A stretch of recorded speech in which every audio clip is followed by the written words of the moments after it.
Story of Seasons Grand Bazaar is finally coming to Xbox and PlayStation. So as someone who spent almost 300 hours perfecting this game, I felt it was almost a requirement that I share my knowledge with my fellow farming sim enjoyers. Everything I mentioned in this video will be equally applicable on PC and Switch though. So if you're still playing the game since launch, or you just picked it up on those platforms, there's no need to click off this video. Please don't click off this video. Just as a quick side note before we get underway, this video will obviously contain spoilers. So if you want to go into Grand Bazaar blind, I don't know why you decided to watch this in the first place. But there you go, spoiler warning made. If you continue to watch this video, you've entered into a verbal contract with me and legally cannot be mad at me for spoiling Grand Bazaar. Alright, with all that legal boilerplate out of the way, first and foremost, let's start with some early game tips. Always prioritize upgrading your hatchet. The resource grind in this game is pretty long. You'll need to be constantly cracking open mineral deposits, chopping wood, and smashing stones to craft all the stuff you want. Personally, I always had a tough time finding silver from silver ore deposits. But there's plenty of it in gold deposits, so upgrade that hatchet and crack open that gold, you'll find a ton of silver. Eventually, you'll even have the option to craft the ultimate hatchet, which uses less stamina than its predecessors, which is super handy.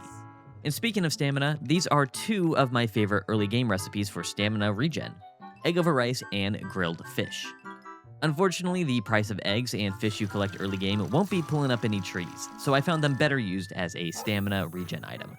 Rice grows in every season except winter, and the yield is always pretty good. So you can just combine that with some eggs, and there you go, egg over rice. The same can be said with fish. A lot of them don't sell for that much, and you can just instantly cook them up in the kitchen for that grilled fish. If you're filling your day with animal care, crop watering, and resource gathering, trust me, you're gonna run out of stamina. And you can only use your bathroom twice a day, so you're gonna need some food to get through all those chores. But Grand Bazaar is a farming game at its core, so let's talk about the best crops to grow early game to make some money. But joke's on you, the best early game crop isn't a crop at all. It's flowers. For me, the most efficient moneymaker your first couple seasons in Zephyr Town are bouquets. Every season has a unique bouquet that you can craft in the Red Windmill that requires 3 seasonal flowers that can all be purchased at Miguel's stall at the bazaar. Flowers only take a couple days to bloom, so you can do 2 harvests in 1 week and turn them into bouquets for a massive payday. Just make sure you remember to fertilize those growing flowers so you can make the highest quality bouquets you can. And now that we finally have some money in our pocket, anytime you see the opportunity to purchase a storage upgrade, do it. Whether it's increasing the amount of items you can put in that storage or preserving the freshness of those items, pony up the dough because it might be the best investment you can make. During your time in Zephyr Town, you're going to meet a lot of people.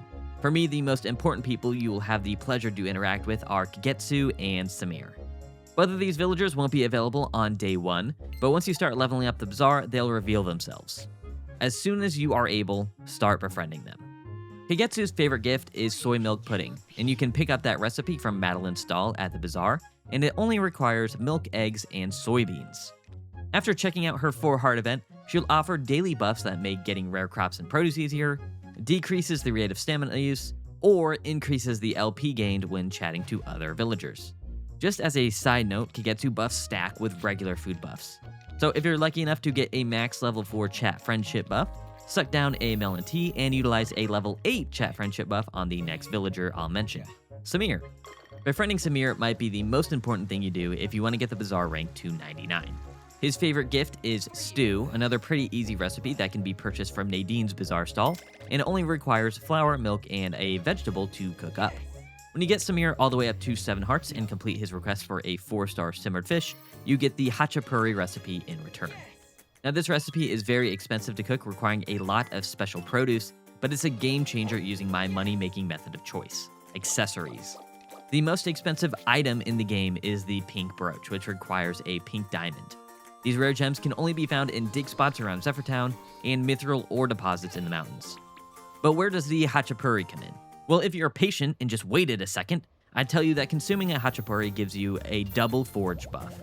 So if you're lucky and get a pink diamond with the buff active, you've just doubled your yield. So once you get into late game and need a lot of money for farm upgrades, or you really want to get that bazaar to level 99 like me, utilizing a 𝗬𝗏𝗏𝗏𝗏 and gem farming is just a no-brainer.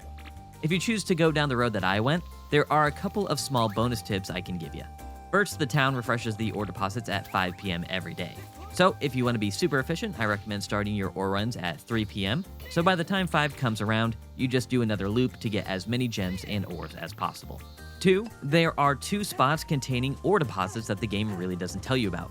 One of them is this little island that can be reached by double jumping at the second highest point in the mountain area. And the second is the landmass that can be reached by double jumping and gliding at the peak of the mountain on a day with at least a gentle breeze. You can technically get to this location on a no-wind day, but you'll need some next-level movement skills in an endgame recipe called 𝗰𝗵𝗲𝗏𝗏. And finally, if you're trying to make the most money with accessories, you'll want to wait for when they're trending and you have the bazaar decor that increases the price of windmill goods.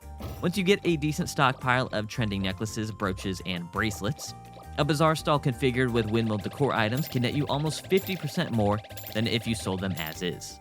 And that isn't even taking into consideration late-game decor items like seasonal wagons that increase the price of trending items. By the end of year 3, I was taking home tens of millions of G at the bazaar with this strategy, where just the decor and cheer squad bonuses doubled my sales.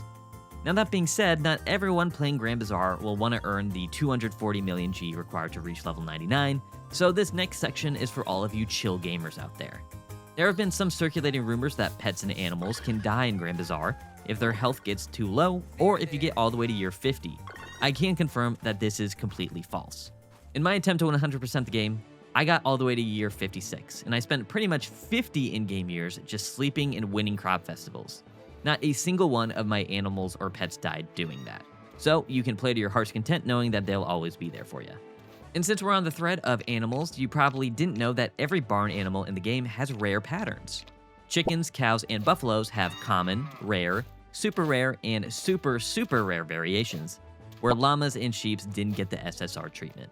Side note, make sure to leave a comment below, which automatically signs your name to a petition that I'll be sending to Marvelous Games that demands equal treatment for our fluffy friends. They deserve an SSR variant, and it's high time justice was served. But back to Grand Bazaar. It's important I let you know that the rare variants don't do anything. It's not like an SSR cow will give out more or rarer milk than a common cow. It's just a fun little thing that was included in the game. However, if you're like me and make everything a challenge, you can only get super rare and SSR variants through breeding. On occasion, you'll see a rare variant that you can adopt from Ramon at the bazaar, but in my 300 hours of game time, I've never seen him sell anything outside common and rare variants. So if you've made it your goal like mine to get the rarest possible variant for every barn animal, you're going to need to get these girls pregnant. Speaking of pregnancy, I haven't mentioned that a big part of Grand Bazaar is that you can get married and have a child. The marriage candidates in the game are Gabriel, Freya, Sophie, Arata, Diana, Jules, June, Derek, Maple, Lloyd, and the aforementioned Kagetsu and Samir. Much like the Story of Seasons remakes for A Wonderful Life and Friends of Mineral Town, Grand Bazaar does allow you to have same-sex partners, and you technically can date everyone at the same time. So if you've already confessed your love for Maple, you don't have to turn down the other eligible singles if you don't want to. Unfortunately, you can't marry them all at the same time though, so you're going to have to make a decision at some point. A handful of seasons after you get married and you have the largest bed possible, the sprites will deliver a baby that in time will mostly resemble your chosen spouse apart from eye color and skin tone.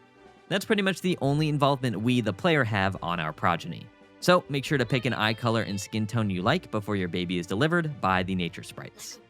All that being said, this next section is for you completionists that might be wondering how difficult it is to get all the achievements and perfect the game.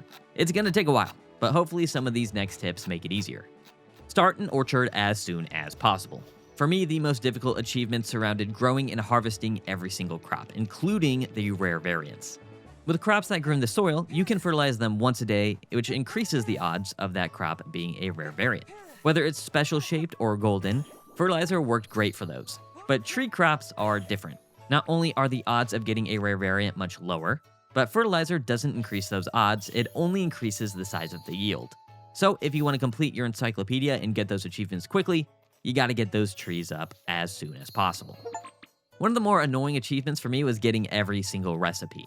There are a couple of recipes that are really easy to miss, the large majority of those being seasonal recipes sold by Madeline.